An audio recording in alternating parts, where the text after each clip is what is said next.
Muy buenas con todos, nosotros somos estudiantes del Instituto Superior Tecnológico Central Técnico de la carrera de Electrónica y el día de hoy vamos a tratar el tema de dimensionamiento de sistemas hidráulicos, ejercicios y aplicación en FluidSim. Las personas que explicarán este tema son José Paz, José Morales, Jordan Flores y mi persona, Víctor Flores. Bueno, antes de hablar de dimensionamiento de sistemas hidráulicos, de ejercicios en sí, debemos saber qué es un sistema hidráulico. Bueno, los sistemas hidráulicos se realizan como un medio de transmisión de energía fácil y eficiente. La potencia se puede transferir en varias direcciones, como podemos evidenciar aquí, se transmite la energía en varias direcciones. Se evita la necesidad de utilizar elementos mecánicos como ejes universales, engranajes y palancas. La hidráulica se basa en el principio de que un líquido confinado bajo presión que transmite energía en todas las direcciones de manera uniforme. Además de eso, debemos saber qué elementos están en un circuito hidráulico. En todo circuito hidráulico hay tres partes bien diferenciadas: el grupo generador de presión, el sistema de mando y el actuador. Cada elemento de una instalación hidráulica tiene unas determinadas características que es preciso conocer para deducir el funcionamiento de la instalación. Los elementos constitutivos del circuito hidráulico son el tanque o depósito de aceite, el filtro, la bomba, elementos de regulación y control, actuadores y las redes de distribución. Tanque hidráulico. La principal función del tanque hidráulico es almacenar aceite, aunque no es la única. El tanque también debe eliminar el calor y separar el aire del aceite. Filtro hidráulico.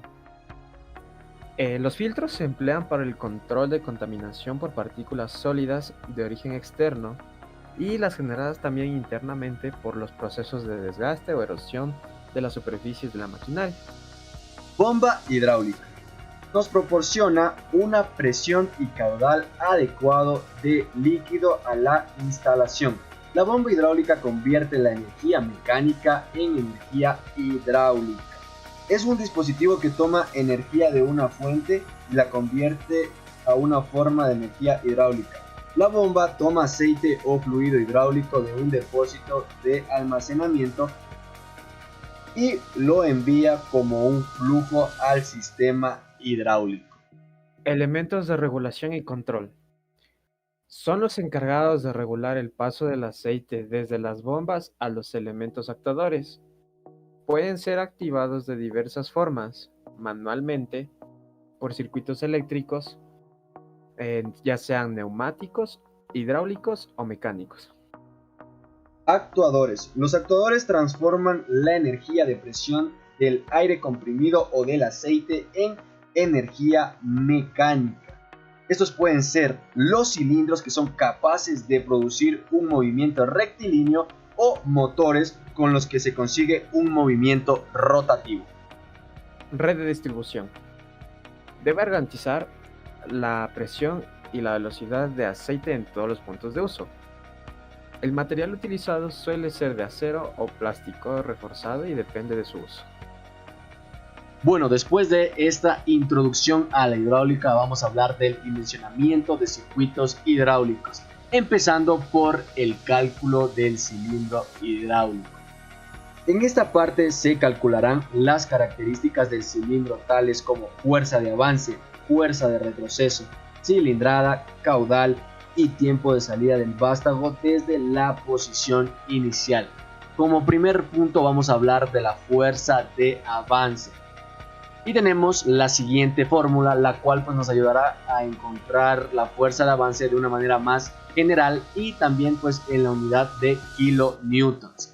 Bueno, esta nos dice que la fuerza de avance es igual a 0,785 por el diámetro del émbolo elevado al cuadrado y por la presión, y todo esto dividido por 10 elevado a la cuarta.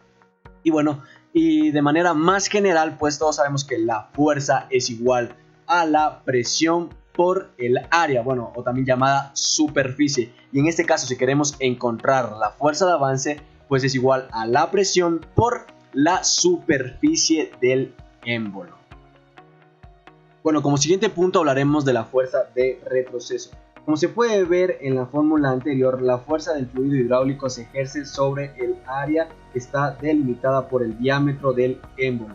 Mientras que en un cilindro doble efecto, al momento del retroceso del vástago, la fuerza del fluido se ejerce sobre el área que está delimitada, pues se podría decir entre el diámetro del émbolo menos el diámetro del vástago, quedando la fuerza de retroceso del cilindro doble efecto descrita por la siguiente ecuación.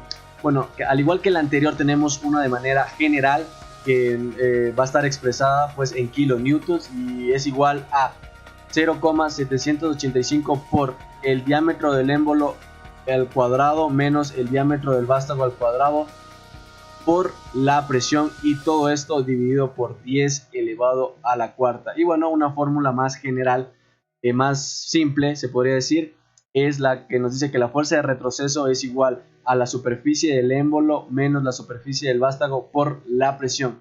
Esta fuerza de retroceso solo se ve en cilindros doble efecto, debido a que en un cilindro simple efecto solo existe fuerza de avance, ya que el retroceso pues lo realiza a través de un retorno de muelle o también llamado resorte. Bueno, como siguiente punto vamos a hablar del volumen del fluido hidráulico. Conociendo la longitud del vástago L, se puede calcular el volumen del fluido hidráulico que llena la cámara. Esto se conoce como cilindrada y viene expresada por la siguiente expresión.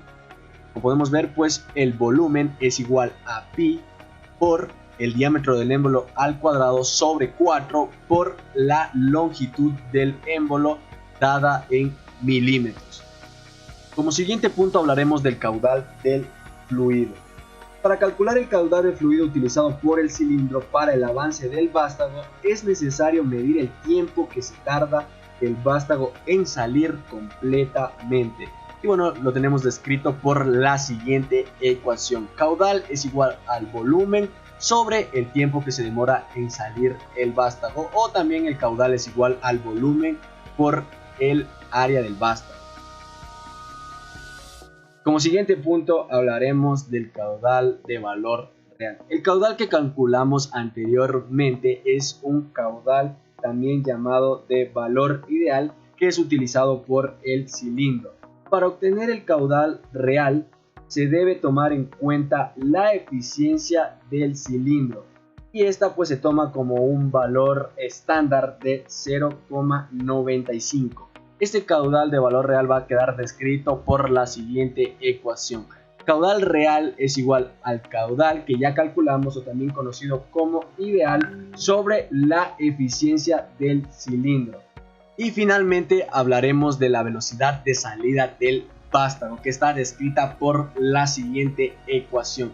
Velocidad de salida del vástago es igual a la longitud del vástago dividido para 10 elevado al cubo por el tiempo que tarda el vástago en salir completamente.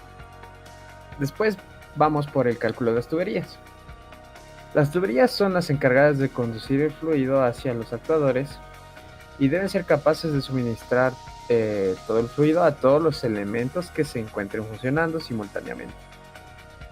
En esta parte se calculará el diámetro necesario de la tubería para abastecer a los elementos finales. El diámetro de la tubería se debe elegir dependiendo de la velocidad a la que circula el aceite en su parte interior. Estas velocidades están determinadas por la presión de trabajo y su ubicación en la red de distribución. Tenemos las tuberías de impulsión, y estas van desde los 50 bares con una presión de trabajo desde los 4 metros sobre segundos hasta los 300 bares con una presión de trabajo de 6 metros sobre segundos. También están las tuberías de aspiración de un 1,5 metros sobre segundos de su presión de trabajo, y las tuberías de retorno, las cuales su presión de trabajo es de 2 metros sobre segundo. Ahora, para el cálculo de las tuberías vamos a usar las siguientes fórmulas que vemos en pantalla. Está el caudal, que es igual a la velocidad del fluido por el área de la sección interna de la tubería. Ahora, para encontrar el área, esta va a ser igual al pi por el diámetro interno de la tubería al cuadrado, y todo esto sobre 4. También contamos con la velocidad del fluido. La velocidad del fluido va a ser igual a 4 veces el caudal por 10 elevado al cuadrado, y todo esto sobre 6 por pi por el diámetro interno de la tubería elevado al cuadrado.